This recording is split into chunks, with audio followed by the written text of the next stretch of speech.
आदाब, मैं हूं इरफान शेख और आप देख रहे हैं जय हिंद जनाब। वतन नाम ही है मोहब्बत का। वतन की मोहब्बत जानना हो तो उस सिपाही से पूछिए जो सरहद पर खड़ा हो, उस परिंदे से पूछिए जो अपने आशियाने से भटक गया हो, उस फूल से पूछिए जो अपने चमन से बिछड़ गया हो, उस मुसाफिर से पूछिए जो परदेश के सफर में राहें भूल गया हो। वतन की याद इंसान के दिल में ऐसे नक्श होती है कि जिंदगी भर जाती नहीं। जिस घर में एक बच्चा पलता है उसका चप्पा चप्पा उसके जहन में जिंदगी भर कायम रहता है। उसके दरवाजे, उसकी खिड़कियां, उसकी छतें, उसका दालान, उसकी सीढ़ियां, उसका आंगन और उसके तूलो अर्ज का नक्शा उसके जहन में हमेशा के लिए बैठ जाता है और जिंदगी भर नहीं जाता। वतन भी ऐसा ही होता है, बिल्कुल घर जैसा। यहाँ की गलियाँ, यहाँ की राहें, यहाँ के मोहल्ले, यहाँ आबो हवा, यहाँ की मिट्टी से वही लगाव होता है। इस पर कोई आँच आए एक जिंदा दिल जवान बर्दाश्त नहीं कर पाता। जो जवान पुलिस और फौज में अपनी खिदमत अंजाम देते हैं वो भी इसी जज्बे और हौसले में डूबे होते हैं। ये वतन की ही मोहब्बत है जो हमें मुल्क की खुशहाली, बहाली और तरक्की के लिए बेदार करती है। वतन की खाक को अपने आंखों से चूमने वाले जवान को हमारा सलाम। जय हिंद जनाब में आज बात करेंगे जम्मू कश्मीर पुलिस के एएसआई शहीद बाबू राम की। बाबू राम ने अपने 18 साल के कैरियर में अपनी जांबाजी का वो नमूना पेश किया कि पूरी रियासत में उनके रौब से दहशतगर्दों के दिलों में दहशत पैदा हो गई। बाबू राम ने हर महाज को दिलेरी और बहादुरी के साथ फतह किया, लेकिन 28 अगस्त 2020 को श्रीनगर के पंथा चौक इलाके में पुलिस और सीआरपीएफ की नाकापाटी पर 3 स्कूटी सवारों ने हमला बोल दिया। बाबू राम ने तीनों हमलावरों को मार गिराया, लेकिन हमले के दौरान जख्मी हुए बाबू राम अपने जख्मों की ताब ना ले सके और शहीद हो गए। शहादत के बाद उन्हें अशोक चक्र से नवाजा भी गया, लेकिन उनके घर वालों से किए गए वादे आज भी पूरे नहीं हुए।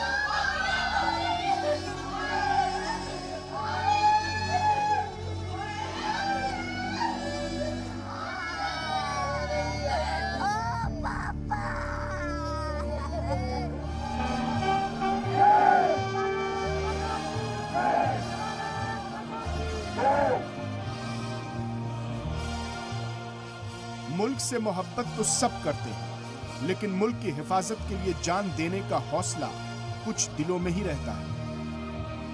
कितने अजीम जाबाज होते हैं वो नौजवान जो धरती की रक्षा के लिए अपनी जान कुर्बान कर देते हैं।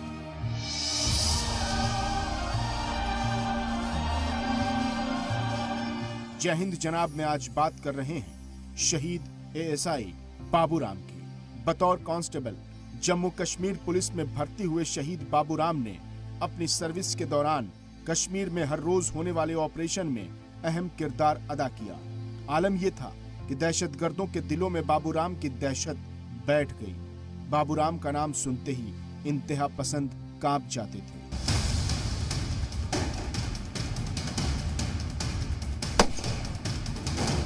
बाबू राम की बहादुरी को देखते हुए पुलिस महकमे ने उन्हें 2 बार आउट ऑफ टर्न प्रमोशन भी दिया और वो एएसआई के ओहदे पर फायज हो गए। 18 साल के करियर में शहीद बाबू राम ने हर महाज पर अपनी जाबाजी का नमूना पेश किया, लेकिन 28 अगस्त 2020 को श्रीनगर के पंथा चौक इलाके में पुलिस और सीआरपीएफ की एक नाका पार्टी पर 3 स्कूटी सवारों ने हमला बोल दिया। बाबू राम ने तीनों हमलावरों को मार गिराया, लेकिन हमले के दौरान जख्मी हुए बाबू राम अपने जख्मों की ताब न ला सके और शहीद हो गए।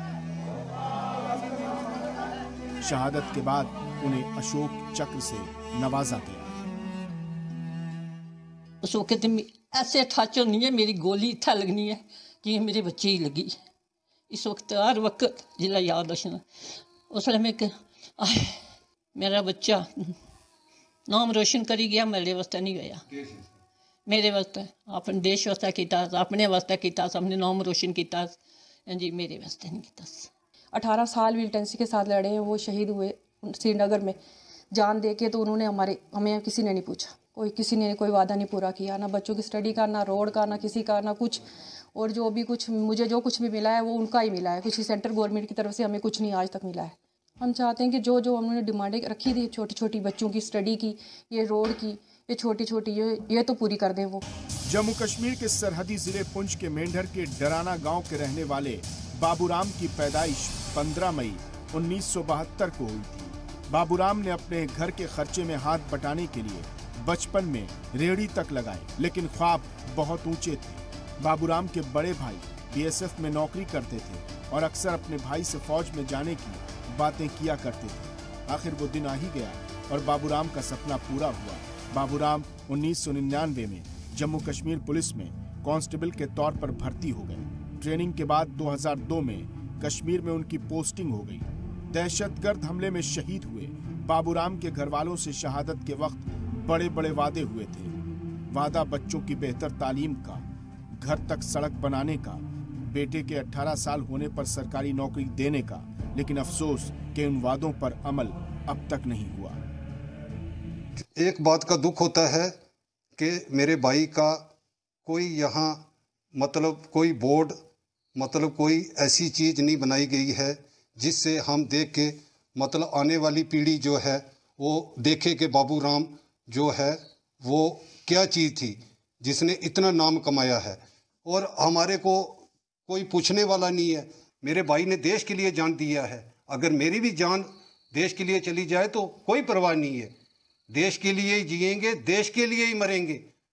बाकी हमें यही कमी महसूस हो रही है कि हमारा भाई हमें छोड़ के चला गया है, और गर्व भी है अपने भाई पर कि उसने अपने देश की खातिर लड़ते लड़ते शहीद हो गया है।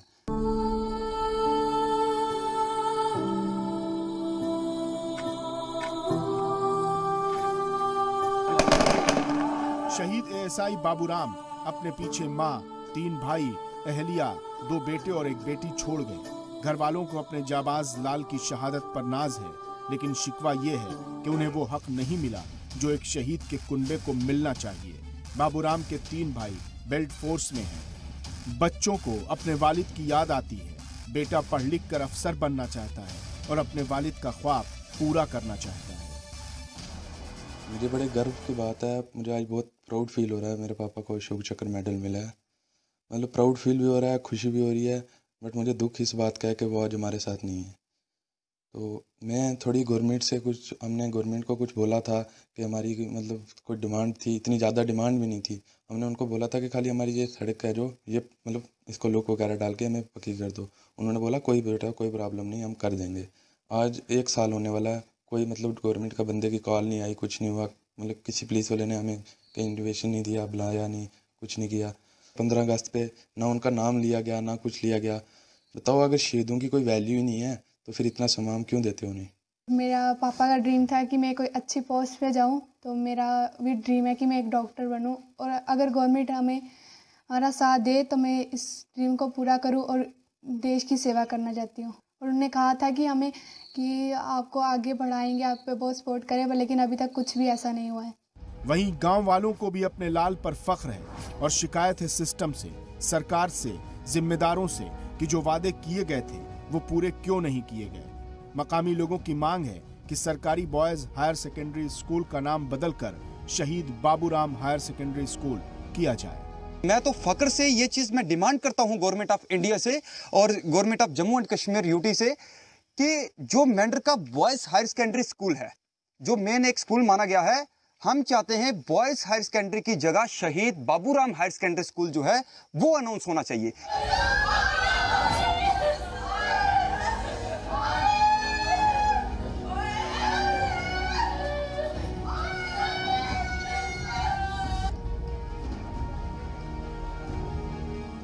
शहीद बाबूराम की शहादत तो एक नजीर है जो चश्मपोशी का शिकार है। भारत माँ के ऐसे न जाने कितने जियाले हैं जिन्होंने अपना तन मन धन सब कुछ मुल्क पर निछावर कर दिया, लेकिन सरकारों ने उनकी शहादतों को फरामोश कर दिया। मगर अब हम ऐसा नहीं होने देंगे। हम अपने हाथों में खाली कशकोल लिए उस वक्त तक दरवाजे पर दस्तक देते रहेंगे जब तक कोई आवाज उधर से नहीं आ जाए।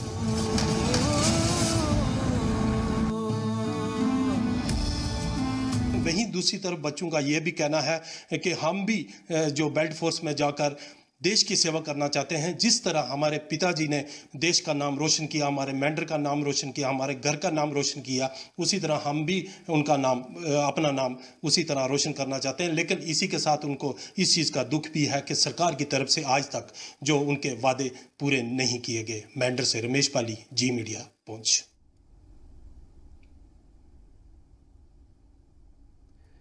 Every time I see such stories, I am speechless. मेरा मन करता है कि मैं प्रोग्राम को बंद कर दूं और जय हिंद जनाब को दोबारा ना बनाऊं। मुझे लगता है कि पूरे देश में इतने सैक्रिफाइसेस हुए हैं, इतना बलिदान अपने मादरे वतन के लिए, उसके बाद ये रिएक्शन, घर वालों को फ़ोन तक नहीं आया, उन्हें कोई पूछने तक नहीं गया, उनका नाम भी मेंशन नहीं हुआ। It's really very painful. But जिस वक्त मैं ये सोच रहा था, ये डिसीजन ले रहा था, उस वक्त मेरे टीम के लोग शबनम हसन, आसिफ इकबाल, अब्बास मेहंदी और vice chancellor of Himgiri university Rakesh Ranjan साहब का फ़ोन आया। इन सभी ने ये बोला कि सर ये प्रोग्राम आप कीजिए, इसे कंटिन्यू रखें आप, हम सब आपके साथ हैं, इस मुहिम में हम सब आपके साथ जुड़े हुए हैं। और यह यकीन दिलाना चाहता हूं, इन सभी ने यह कहा कि पूरा देश आपके साथ है। मुझे अच्छा लगा। मेरे साथ अभी सुरजीत सिंह प्रधान जुड़े हुए हैं, रिटायर्ड पुलिस वेलफेयर लीग को रिप्रेजेंट करते हैं। Thank you Shabnam, thank you so much for giving me support. Thank you Asif for giving me support. Surjeet Singh प्रधान जी, मैं आपसे ये पूछना चाहूँगा कि ऐसा क्यों होता है कि जो मार्टियर्स फैमिली है उनके लिए हम लोग कुछ कर नहीं पा रहे हैं? कमी कहाँ है? सरकार की तरफ से कमी है या हम लोगों की कमी है? ऐसा क्यों हो रहा है आखिर? सबसे पहले मैं आपके इस चैनल का, जय हिंद जनाब का बहुत शुक्रगुजार हूँ, जिन्होंने ये चैनल शुरू करके हमारी आवाज़ जो है वो गवर्नमेंट के कानों तक पहुँचाने की कोशिश की है। हम आपके साथ हैं और हमेशा रहेंगे। ये प्रोग्राम जो है, ये चैनल जो है, बहुत पहले शुरू कर देना चाहिए था, लेकिन एक मुहावरा है कि देर आए दुरुस्त आए। तो आपने ये चैनल शुरू किया है, मैं आपका शुक्रगुजार हूँ और धन्यवाद करता हूँ आपका। तो अब मैं आपके सवाल की तरफ आता हूँ। सबसे पहली बात यह है कि पुलिस फोर्स जो है वो मिलिटेंसी में लड़ने के लिए उनको कोई भी ट्रेनिंग वगैरह नहीं दी गई है, लेकिन फिर भी हम लोग अपने वतन की खातिर, अपने जवान जो शहीद हो रहे हैं, इसलिए शहीद हो रहे हैं कि हमारा वतन जो है वो, हमारे वतन का तिरंगा जो है वो हमेशा ऊंचा रहे और हमारे वतन के लोग जो है वो सुख चैन आराम से रहें। और इसके साथ ही ये गर्दन उठा के अपना सीना तान के चलना सिखा दें। तो पुलिस फोर्स के जितने भी जवान हैं, मैं यहाँ पुंछ की बात करूंगा, तो पुंछ में तकरीबन 60 के करीब जो SPOs हैं वो शहीद हुए हैं और तकरीबन 60 के करीब ही हमारे ऑफिसर्स और जवान जो है वो शहीद हुए हैं। मैं ये बता दूं कि जब कोई जवान, कोई शहीद होता है तो उस वक्त तमाम जो मिनिस्टर्स हैं, जो बाकी लीडर्स हैं, वो वहाँ पे पहुंचते हैं, आप ये करेंगे, आप वो करेंगे। गवर्नमेंट की तरफ से जो फैसिलिटीज शहीदों के लिए बनाई गई है वो भी जो है वो लागू नहीं हो सकती। उसके लिए मैं ये कहूंगा कि जो डिपार्टमेंट के ऑफिसर्स हैं, मैं उनको ये कहूंगा कि मैं दोनों हाथ जोड़ के उनसे अपील करता हूं कि आप मेहरबानी करें शहीदों को, उनके परिवार को देखें और जो भी फैसिलिटीज उनको गवर्नमेंट की तरफ से मिल रही है। सुरजीत सिंह जी, हमें हाथ जोड़ने पड़ेंगे। हम तो ये कह रहे हैं कि हम सब साष्टांग प्रणाम कर लेंगे। हम जितने भी लोग हैं, जितने भी भारतीय हैं, एक पूरा मुहिम बना करके 1 लाख, 1.5 लाख, 2 लाख सब लोग साष्टांग प्रणाम कर लेंगे। कब करना है आप टाइम बता दें, हमें हाथ जोड़ने में कोई परेशानी नहीं है, लेकिन इसके लिए दंडवत प्रणाम करना पड़ेगा। क्या हम लोग बहुत कुछ कर रहे हैं उन शहादत जिन्होंने दी है उनके परिवार वालों के लिए? ये बहुत ज्यादा मांग रहे हैं क्या? इसके लिए हम आपके चैनल के साथ हैं, हम आपके साथ रहेंगे और हम समझते हैं कि आप हमारी जो है वो जरूर मदद करेंगे। मैं ये बताना चाहता हूं कि क्या होता है शहीदों के साथ। मैं यहाँ पे चलो एक मसाले तो बहुत हैं, बहुत लोग जो हैं जिनको कुछ नहीं मिला है, लेकिन यहाँ पे सवाल बाबूराम का है जो रिसेंटली शहीद हुआ है। ये अंतर चौक श्रीनगर में शहीद हुए हैं, तो इनकी फैमिली को इस वक्त तक 1 साल गुजर जाने के बाद भी कोई जो है गवर्नमेंट की तरफ से कोई रिलीफ नहीं मिली है। मैं कहूंगा पहले special relief bill, ex gratia bill, immediate relief bill, family pension bill, जनता insurance bill, GP fund bill, SRO 47 bill, तो आप बताइए लीव सैलरी बिल। तो आप ये बताइए कि हमारे जो उस के परिवार है वो किस तरह जिएगा? क्या ये फर्ज नहीं बनता जो हम यहाँ पे बैठे हुए हैं, हम उनके साथ, उस फैमिली के साथ हैं और उनका जो दुख दर्द है उसको बांटें? इसके लिए मैं आपको एक रिक्वेस्ट करूंगा कि आप DGP और LG साहब से ये रिक्वेस्ट करें, या जो भी है हम आपके साथ हैं। तो सुरजीत सिंह जी, मेरा यह मानना है कि इससे पहले कि सारे पुलिस फोर्स इकट्ठा होकर ये कहे कि साडा हक इत्थे रख, हम लोगों को एक्ट करना चाहिए। Thank you very much for your proactive attitude, मैं शुक्रगुजार हूँ। मेरे साथ राकेश रंजन जी जुड़ गए हैं, vice chancellor Himgiri university. Rakesh Ranjan ji, can you hear me? क्या आप हमें सुन पा रहे हैं राकेश जी? हाँ, अब इरफान बिल्कुल क्लियर आ रही है। सर्वप्रथम तो मैं आपको धन्यवाद देना चाहूंगा और जी सलाम को भी बहुत बहुत बधाई देना चाहूंगा कि इस तरह के मुद्दे पे आप चर्चा कर रहे हैं। और ये इतना खास मुद्दा है जिसको हम पहली बार देख रहे हैं कि टीवी चैनल पे इसकी तरजीह दी जा रही है। तो आपको बहुत बहुत सलाम और जी सलाम को भी सलाम। ये ऐसा मुद्दा है जो देश के रक्षक हैं, जो देश पे जिनके कारण हम अपने घरों पे चैन से सोते हैं और जो अपना बलिदान करते हैं, सर्वोच्च बलिदान देते हैं। अगर उनके साथ इस तरह की घटनाएं होंगी, वो तो बेचारे देश की रक्षा करते हुए शहीद हो जाते हैं, लेकिन वो अपने पीछे पूरा परिवार छोड़ जाते हैं।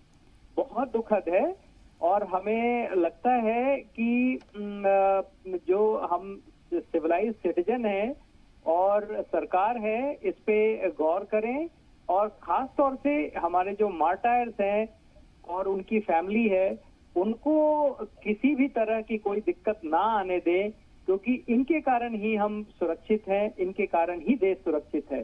तो एक बार फिर से आपको धन्यवाद देना चाहूंगा कि आपने इस तरह के मुद्दे को उठाया और ये बहुत अहम मुद्दा है और इस पे गौर करने की जरूरत है। मैं आपके माध्यम से आदरणीय प्रधानमंत्री जी का भी ध्यान आकर्षित करना चाहूंगा कि जिस कदर वो हिंदुस्तान के सैनिकों का सम्मान करने के लिए आज से 3-4 साल पहले उन्होंने मुहिम उठाई थी कि जहां भी सैनिक हो सब खड़े होके क्लैप करें। आज जरूरत उससे भी ज्यादा है कि जो सैनिक शहीद हुए हैं उनके परिवार के लिए जो वायदे किए गए हैं उन वायदों को पूरा किया जाए। बहुत बहुत धन्यवाद आपका। राकेश जी, आप एक यूनिवर्सिटी को रिप्रेजेंट कर रहे हैं, आप वाइस चांसलर हैं, लाखों बच्चे आपके अंडर पढ़ रहे हैं। मैं ये चाहूँगा कि उन बच्चों को आप इस प्रोग्राम के साथ जोड़ें और उनको सेंसिटाइज करें ताकि उनके अंदर भी जो ये मादरे वतन के लिए जो मोहब्बत है उस चीज़ को और फ्लरिश किया जाए और इस देश को और बेहतर किया जाए और मजबूत किया जाए। Thank you so much Rakesh ji, thank you for being with us. Irfan sahab कि आपके कही गई बातों को हम अपने बच्चों तक और हम जहां तक पहुंच सकते हैं पहुंचने का कोशिश करेंगे और बिल्कुल इसको कामयाब करेंगे। जय हिंद। जय हिंद। जय हिंद। नुसरत परवीन जी जुड़ गई हमारे साथ। Nusrat ji, can you hear me? जी जी जी, बहुत बहुत शुक्रिया, thank you very much for being a part of this programme. आपने देखा किस तरीके से जो लोग शहादत दे रहे हैं उनके परिवार वालों को इस तरह के, ख़ास तौर पे बेटे ने जब ये कहा कि उनके पिताजी का नाम तक मेंशन नहीं किया गया, कैसा लगा आपको? आपको क्या लगता है कि हमें क्या करना चाहिए? किस तरीके से हम इनके फैमिलीज़ को मदद कर सकते हैं, हेल्प कर सकते हैं? सबसे पहले जी सलाम को बहुत बहुत मुबारकबाद कि उन्होंने एक ऐसा प्रोग्राम स्टार्ट किया है, कोई सताए हमें बताएं। तो मैं यही बोलना चाहूँगी कि जिस फैमिली पे ये गुज़रा है, जिसके फादर ख़त्म हो गए, जिसके हस्बैंड ख़त्म हो गए, उन पे क्या गुज़र रही है उनके जाने के बाद, वो किन प्रॉब्लम से गुज़र रहे हैं, ये किसी को नज़र नहीं आता है। ये उसी फैमिली को पता होता है जिस पे ये बीता हुआ होता है। तो उनके सालों से जो मसले हैं वो अभी तक पेंडिंग हैं, सरकार तक उनकी आवाज़ नहीं पहुंच पा रही है। तो ये बहुत दुख की बात है कि वो किस तरह से सरवाइव कर रहे होंगे और उनके बच्चे कैसे सरवाइव कर रहे होंगे, और जो मदर हैं वो कैसे अपना घर चला रही होंगी, उन बच्चों को कैसे चला रही होंगी। मैं खुद एक डिफेंस फैमिली से बिलोंग करती हूँ। मेरे फादर डिफेंस में थे।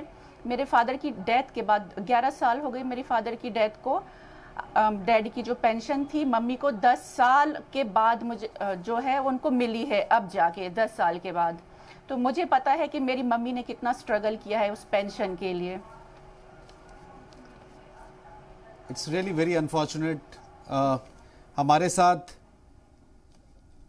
डॉक्टर सरफराज मीर जुड़े हुए हैं। डॉक्टर सरफराज, क्या आप सुन पा रहे हैं हमें?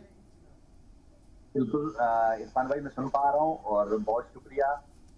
सबसे पहले तो मैं जी सलाम और स्पेशल जो ये प्रोग्राम जय हिंद जनाब करके है, और सबसे अच्छी बात तो ये लगी कि जिनके लिए सबको सोचना चाहिए उसके लिए कोई सोच नहीं रहा था, और एक ऐसा प्रोग्राम शुरू किया है शहीदों की फैमिली को लेके। इसमें कोई दो राय नहीं है। अभी मेरी बहन बोल रही थी कि उनकी मदर को अगर 10 साल लग गए हैं पेंशन मिलते हुए, तो मुझे लग रहा है कि ये कहीं ना कहीं हमारी कमजोरियां हैं। एक आदमी पूरी फैमिली को छोड़ के यहाँ से उठ के हमारे हिंदुस्तान के डिफरेंट कोनों में जाके सरहदों पे जाके काम करते हैं, किसके लिए? हम लोगों के लिए। लेकिन अगर उन्हीं के साथ ऐसा हो रहा है तो कहीं ना कहीं ये हमारी कमजोरी है। और जब हमें ये पता चला, हालांकि हम एक एनजीओ भी रन करते हैं, हम तो वहां तक पहुंचेंगे। अब मुझे उस बच्ची का बड़ा अफसोस हो रहा है जो बच्ची कहती है कि मुझे तो डॉक्टर बनना था, लेकिन अब मैं कैसे बनूंगी कि तो मेरा पापा तो शहीद हो गया है। और जी सलाम को मुबारक इसलिए दूंगा कि जी सलाम ने इस पुंछ डिस्ट्रिक्ट जो एलओसी पे है, और वहां से एक एलओसी गांव है मेहंडर, जहां से बाबू राम जी जो शहीद हुए हैं उनको लेके काम करना शुरू किया। और ये दुआएं सिर्फ उनकी फैमिली की नहीं, मुझे लग रहा है कि आप सबको ये दुआएं, हमारे पूरे पुंछ की, पूरे जेएंडके की दुआएं आपको लगेगी। हमें काम करना होगा और हम अपनी पूरी टीम को लेके, मैं चाह रहा हूं कि हम ऑनरेबल एलजी साहब से बात करते हैं, उनको एक मेमोरेंडम देते हैं कि कम से कम हमारी जो शहीदों की फैमिलियां हैं उन पे काम किया जाए, उनको कोई प्रॉब्लम ना आए। हालांकि एजुकेशन को लेके जैसे अभी मेरे भाई यूनिवर्सिटी से बोल रहे थे, भाई हम सबको भी मिलके मुझे लग रहा है कि उस बच्ची और उस बच्चे को कहना चाहिए उसको पढ़ाने के लिए, ताकि कल वो, अगर उसके बाप की ये ख्वाहिश थी बाबूराम जी की कि मेरी बेटी डॉक्टर बने, तो हमारा फर्ज है कि वो डॉक्टर में बनने में उसकी मदद करें। दूसरी एक बात जरूर कहूंगा कि जी सलाम को जो शहीदों की फैमिलियों के लेके मुझे लग रहा है कि हमें अच्छे से काम करना पड़ेगा, ताकि नुसरत जी की जो फैमिली को पेंशन 10 साल के बाद मिले। अब हम चाहते हैं कि उसको फैमिली, बाकी फैमिली अगर ऐसी है उनको हम जल्दी से जल्दी जो है उनको खासकर पेंशन और बाकी बेनिफिट, मेरे बड़े भाई सुरजीत सर ने बड़े अच्छे से बताया कि जो बेनिफिट्स मिलने चाहिए गवर्नमेंट की तरफ से अभी तक नहीं मिल पाए हैं उनको। ये कमजोरी है हमारी, और मैं एक बार फिर आपका धन्यवाद करना चाहूंगा। Thank you doctor Sarfaraz, thank you. इफ्रा जान जी जुड़ चुकी हैं। इफ्रा जान, can you hear me? इफ्रा, can you hear मी? आपकी आवाज नहीं आ रही।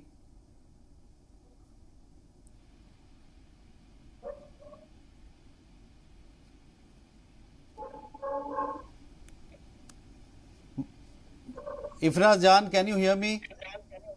जो समझाते रहे हैं उन्हें समझा, आवाज नहीं आ रही आपकी।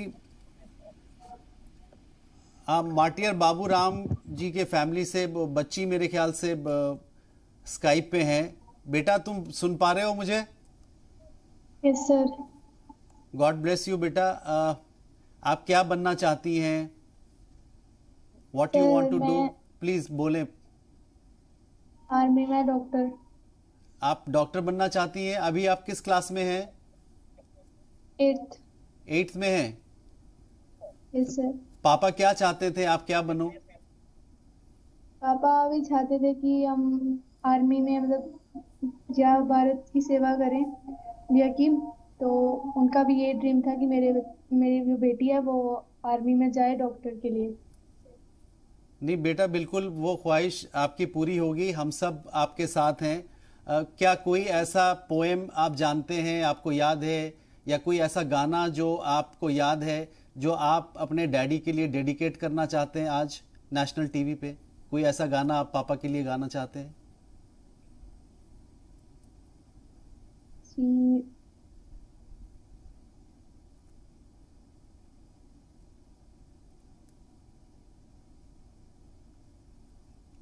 या कोई एक ऐसा पोएम, कोई ऐसी चीज, 2 लाइन, 2 शब्द?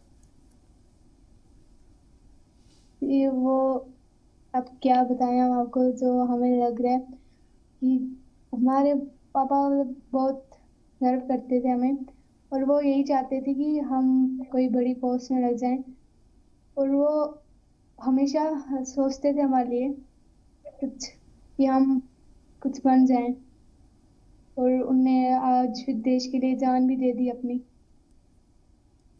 बेटा, पूरा मुल्क आपके साथ है। आप इस बात को बिल्कुल ना भूलें, क्योंकि अल्टीमेट ट्रुथ ये है कि कोई भी इंसान जो होता है, बॉडी एंड सोल होता है। Soul never dies. Your dad is always there. सिर्फ बॉडीली हम उनको देख नहीं पा रहे, वो हमें सुन पा रहे हैं, वो हमारे साथ हैं, हमारे बीच हैं। इफ्रा जान जी, आप सुन पा रही हैं मुझे? Ifra ji, can you hear me now? जी, आई कैन हियर यू। क्या आपको मेरी आवाज आ रही है? जी जी, thank you so much for being with us. अब क्या कर सकते हैं हम लोग? How can we help? Can we contribute? Can we make a consolidated fund? क्या करें? मैं मतलब मैं रियली परेशान हो गया। मैं ऑनेस्टली, मैं दिल की बात बता रहा हूँ। ये 4-5 मैंने एपिसोड बनाया, हर जगह वही कहानी, हर जगह वही मसला। लोग शहीद हो जाते हैं, कुर्बान हो जाते हैं, एंड नथिंग इज मूविंग। जी एब्सोल्युटली। देखिए, हमारे देश में रेड टेपिज्म का बहुत बड़ा प्रॉब्लम रहा है, और रेड टेपिज्म का इशू बहुत, मतलब उसकी वजह से ऑलमोस्ट सब कुछ रुक चुका है। बट रेड टेपिज्म से बड़ा एक इशू हमारे देश में है, थोड़ा पॉलिटिकल हो जाएगा, वो है फेक नेशनलिज्म और जिंगोइज्म का। जिस दिन पुलवामा का अटैक हुआ, this is just an anecdotal example, जिस दिन पुलवामा का अटैक हुआ, करीबन 70 कश्मीरी स्टूडेंट्स को पूरे देश में सेडिशन के केसेस में इधर उधर अरेस्ट कर दिया गया, क्योंकि किसी ने कंप्लेंट किया, इधर से कंप्लेंट हुआ उस जिंगोइज्म में। लेकिन आज तक जो लोग कंप्लेंट करते गए कश्मीरी स्टूडेंट्स के खिलाफ, आज मैं उनसे सवाल करना चाहती हूँ कि आज आपने तो उस दिन इतने सारे लोगों को अरेस्ट करवाया, आज आप कहाँ हैं? आज जब उन्हीं शहीदों की बेवाएं खड़ी हैं, उनके घर में चावल नहीं है, रोटी नहीं है, आज आपका नेशनलिज्म किधर है? आज आपका वो फेक और वो जिंगोइज्म कहां पे है? जहां तक एसआरओ केसेस की बात आती है, जम्मू और कश्मीर में स्पेसिफिकली ये केसेस एसआरओ के अंडर डील होते हैं, जैसा ऑलरेडी बोला गया है। एसआरओ केसेस हमारे पास 10-10 साल से पड़े हुए हैं आपके डीसी ऑफिसेस में। जहां तक एक दूसरी एमएचए की एक स्कीम है, सेंट्रल होम मिनिस्ट्री की, जहां पे आपको डायरेक्टली एक्सग्रेटिया रिलीफ मिल जाता है। उस रिलीफ के केसेस केसेस जो हैं अगर आप देखेंगे अगेन 10-10 साल से पड़े हुए हैं। हमारे पास एक दूसरा स्कीम था जो जम्मू और कश्मीर की गवर्नमेंट ने 2018 में लाया था, जिस स्कीम में एक अगर किसी पीएसओ को शहीद हो जाते थे तो उनको करीबन 30 लाख का मुआवजा मिलता था, और अगर कोई पुलिस ऑफिसर शहीद हो जाते थे उनको 70 लाख का मुआवजा मिलता था। बट अनफॉर्चुनेटली जब से हमारी सरकार टूटी है और स्टेट एब्रोगेट हो गया है, तब से ये लॉ जो है प्रॉपरली इंप्लीमेंट नहीं हुआ है। हमारे पास मोदी जी जो है हर चीज में ऑनलाइन सिंगल विंडो की बात करते हैं। हमारे पास क्या कोई ऐसा ऑनलाइन अभी तक क्यों नहीं सिस्टम है जहां पे इनकी instead of these cases going 1 by 1 to एक ऑफिसर, फिर वहां से 1 साल बाद फाइल निकलती है, दूसरे ऑफिसर को फिर वहां से 1 साल बाद फाइल निकलती है। ये एक सिंगल विंडो ऑनलाइन में सारा हो जाना चाहिए और सारे जो इनके रिलीफ प्रोसीजर्स हैं इमीडिएटली कनेक्ट हो जाने चाहिए। You would not believe me, I get cases 1997 से मेरे पास केसेस आते हैं कि मैम इसका कुछ करवा दीजिए, इसका कुछ करवा दीजिए।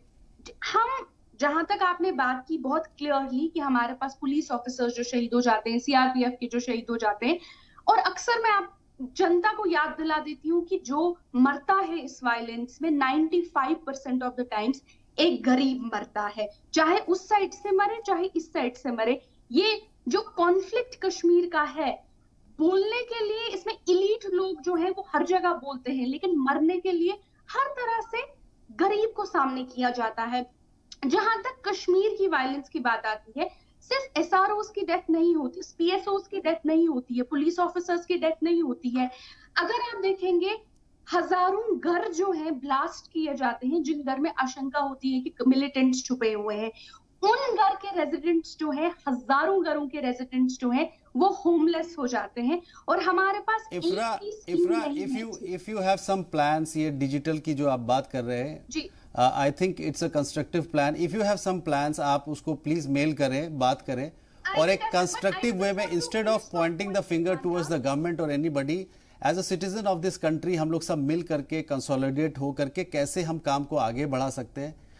Let's not make this program a political debate by criticizing people. I'm just saying that there is one group we have left out completely.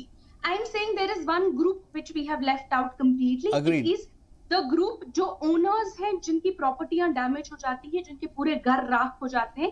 ऐसे हजारों लोग हैं और इन लोगों के पास इनको कोई भी कॉम्पनसेशन नहीं मिलता है, इवन दो इनका घर लॉ एंड ऑर्डर की सिचुएशन की वजह से आंख में आ जाता है।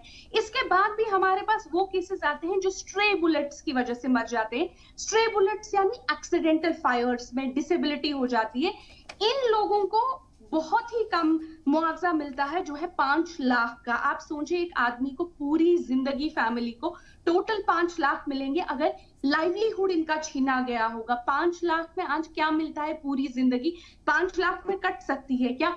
और एक लास्ट पॉइंट बोलना चाहती हूँ, ये जो सभी केसेस थे ये अक्सर जम्मू और कश्मीर में स्टेट ह्यूमन राइट्स कमीशन के पास जाया करते थे। स्टेट ह्यूमन राइट्स कमीशन के पास ऐसे टॉट लॉ के अंडर और ऐसे कॉम्पनसेशन के अंडर करीबन 8,000 केसेस हमारे पास थे।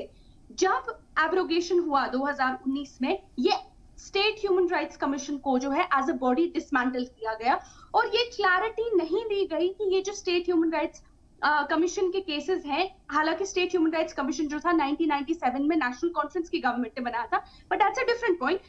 ये जब डिसमेंटल हुआ 2019 में, इस सरकार ने ये नहीं सोचा कि ये 8,000 केसेस कॉम्पनसेशन के गरीबों के जो 20-20 साल से चल रहे हैं ये कहां जाएंगे। तो एक चीज ये भी सरकार को सोचनी चाहिए कि इन केसेस के लिए, 8,000 केसेस के लिए नेशनल ह्यूमन राइट्स कमीशन में जो है ये लोग जा पाने चाहिए। Fair enough Ifra, we will take every cases individually one by one. हम लेंगे अभी एक छोटा सा ब्रेक, ब्रेक के बाद फिर आएंगे और हम बात करेंगे शबनम हसन से, जो को एंकर हैं, काफ़ी समय से ये सुन रही थी प्रोग्राम। डियर व्यूअर्स, जय हिंद जनाब एक बहुत ही इमोशनल प्रोग्राम है। इसका स्क्रिप्ट लिखते हुए हम लोग अपने दिमाग का इस्तेमाल नहीं करते, हम अपने दिल से सोचते हैं। We write it from our heart. इसलिए ये बहुत ज़रूरी है, अगर हम अपने मादरे वतन से, अपने मुल्क से मोहब्बत करते हैं तो मेरा ये मानना है कि nothing comes before the country, it's always the nation first. Baburam ji की फैमिली जुड़ी हुई है, मैं एक बार बिटिया से दोबारा बात करना चाहूँगा। बेटा, आप मुझे सुन पा रहे हैं? ये प्रोग्राम डेडिकेट किया गया है आपके डैडी के लिए, बाबू राम जी के लिए। हम सैल्यूट करते हैं। We all love him. हम सब प्यार करते हैं आपके डैडी से। वो हम सब के हिस्से हैं, हमारी ज़िंदगी के हिस्सा हैं, वो हमारे परिवार के हिस्सा हैं वो। हम आपसे बात करना चाहेंगे, आपकी मम्मी से भी बात करना चाहेंगे। मेरी बहन अगर मेरी आवाज़ को सुन पा रही है तो मैं उनसे पूछना चाहूँगा कि किस तरीके से पूरा हिंदुस्तान आपके साथ खड़ा है, 1.4 बिलियन लोग आपके साथ खड़ा है, किस तरीके से हम आपकी मदद कर सकते हैं, आप प्लीज़ बताएं। हम सब सुन रहे हैं। हेलो जी बताएं। हाँ जी, हाँ जी।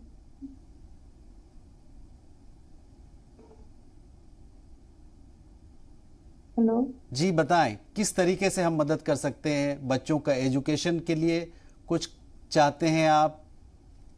हाँ जी, मेरे बच्चे छोटे हैं अभी बहुत जी। उनकी एजुकेशन के लिए मैंने बोला था, लेकिन 1 साल हो गया इनको। पहले आए थे बहुत, जहाँ बोल रहे थे हम आपके साथ हैं, हम आपको पूरा सपोर्ट करेंगे जी, लेकिन कोई हमारे पास नहीं आया। यहाँ तक एक रोड का बोला था छोटी सी, वो भी नहीं किया। बच्चों की स्टडी के लिए बोला था, वो भी नहीं किया। छोटे हैं बच्चे, मेरी बेटी 8th में है, छोटा बेटा 4th में है जी। बोल रहे थे हम आपको पूरा सपोर्ट करेंगे, लेकिन अभी तक हमारे पास कोई डिपार्टमेंट का आदमी नहीं आया दोबारा। 1 साल हो गया अभी उनको। 29 अगस्त को 2020 में हुआ था। अब उनको 1 साल भी हो गया, लेकिन किसी ने हमें नहीं पूछा। अभी आए हुए 1 साल हो गया। नहीं बहन, मैं आपको अश्योर करता हूँ डेफिनेटली जी ग्रुप आपके साथ है, जी सलाम आपके साथ है।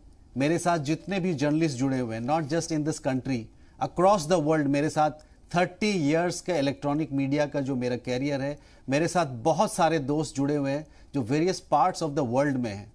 उन सब से मैं गुजारिश करूंगा कि किस तरीके से आपके बच्चों की मदद की जाए।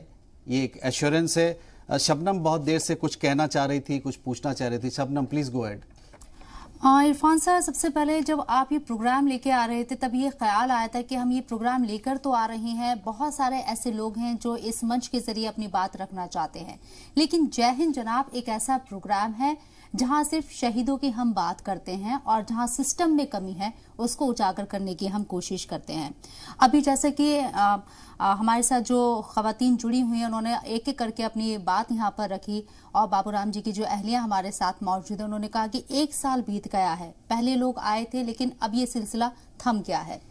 क्यों ना सर कुछ ऐसा सिस्टम इजाद किया जाए या कुछ ऐसा चीज हम शुरू करें कि अक्सर हम देखते हैं, आप भी देखते हैं कि जब शहादत होती है तो तमाम लोग उनके घर पहुंचते हैं, शहीदों के घर पहुंचते हैं, वादे बहुत बड़े बड़े किए जाते हैं, लेकिन वक्त के साथ वो तमाम चीजें धुंधली होती जाती है। फॉलो अप कैसे हो इन सब चीजों का, ये एक बड़ा पॉइंट है मुझे लगता है।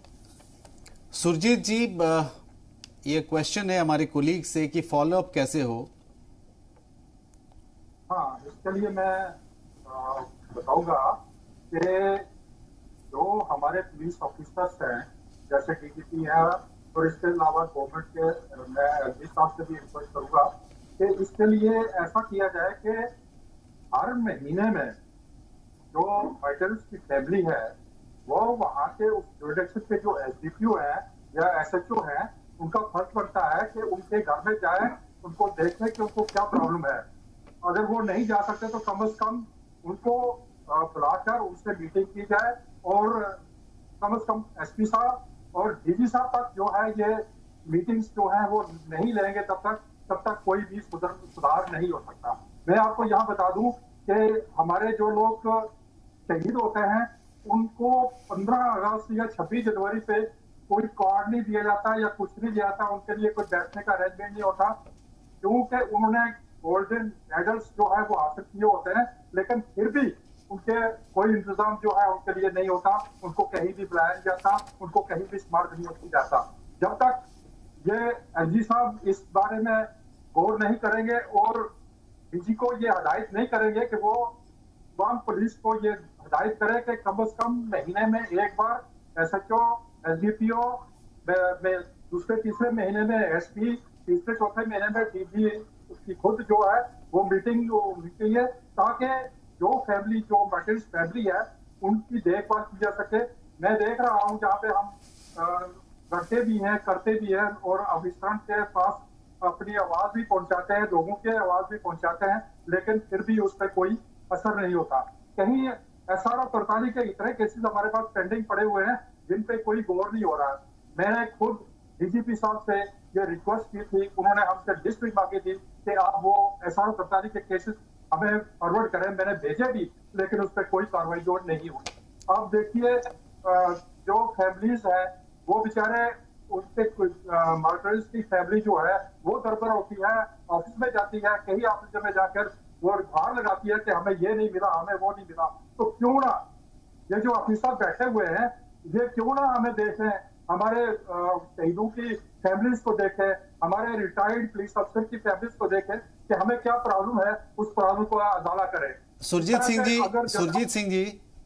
सिंह जी, मैं आपसे ये कहना चाहता हूं कि जिन केसेस को आप फॉलो कर रहे हैं, आप जिनसे मिलने जा रहे हैं, उनका एक नाम होगा, उनका ऑफिस का एक पता होगा, एक एड्रेस होगा, उनका घर का एक एड्रेस होगा, उनकी एक तस्वीर होगी। क्या आप कृपया वो हमें भेज सकते हैं? कम से कम हम उन लोगों को टेलीविजन पे तो दिखाएं कि जिनके पास आप 10 बार गए, उसके बाद भी कोई रिएक्शन नहीं हुआ, कोई मदद नहीं मिला।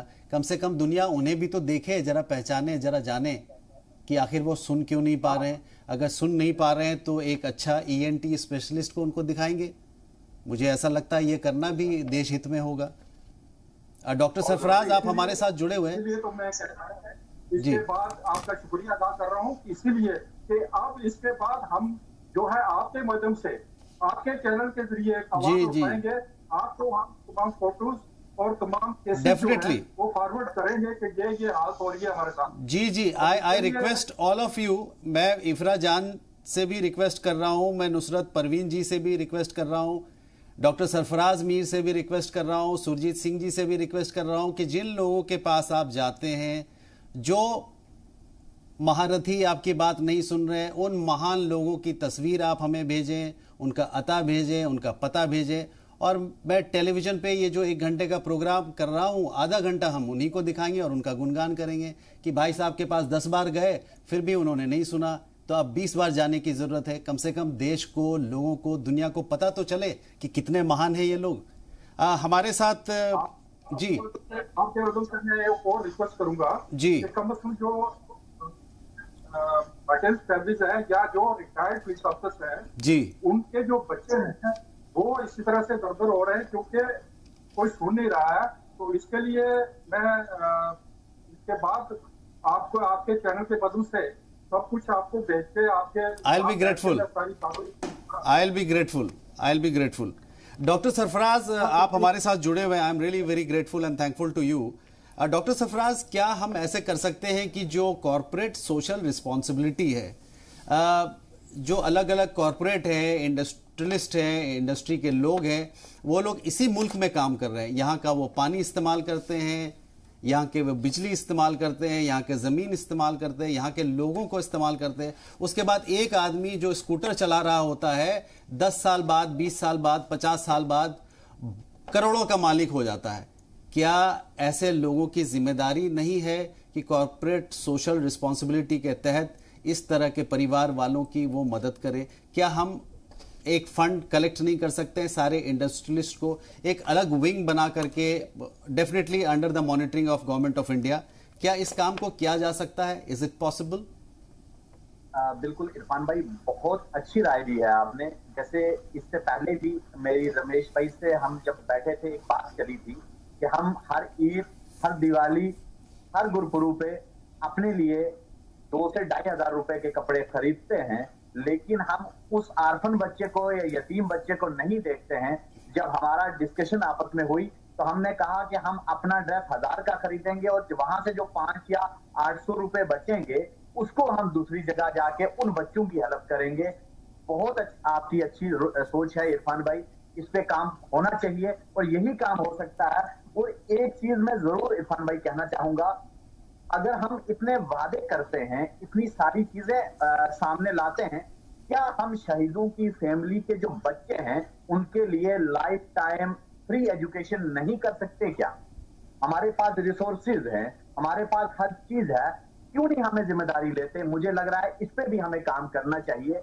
और एक बात और इसके साथ जरूर जोड़ूंगा जो मेरे बड़े भाई सुरजीत सर ने एक चीज कही, बड़ी अच्छी बात, 15 अगस्त और 26 जनवरी 26 ऑफ जैन, ये दोनों ऐसे जगह पे हमें उन शहीदों के लिए अलग से एक कैबिन चेयर रखने चाहिए, ताकि हर 15 अगस्त को, हर 26 जनवरी को उन शहीदों को, फैमिलीज को बुलाया जाए, बिठाया जाए, उनको उतनी रिस्पेक्ट दी जाए, ताकि उनको लगे कि जैसे बाबूराम जी हैं, अगर 15 अगस्त या 26 जनवरी को उनको बच्चों को वहां बुला के बताया जाएगा, उनको लगेगा कि हमारा पापा अभी जिंदा है, हमारे बीच में है, लेकिन हमें दिखाई नहीं दे रहा है। उसकी कमी उनको लगेगी, लेकिन कमी उस तरीके की नहीं लगेगी।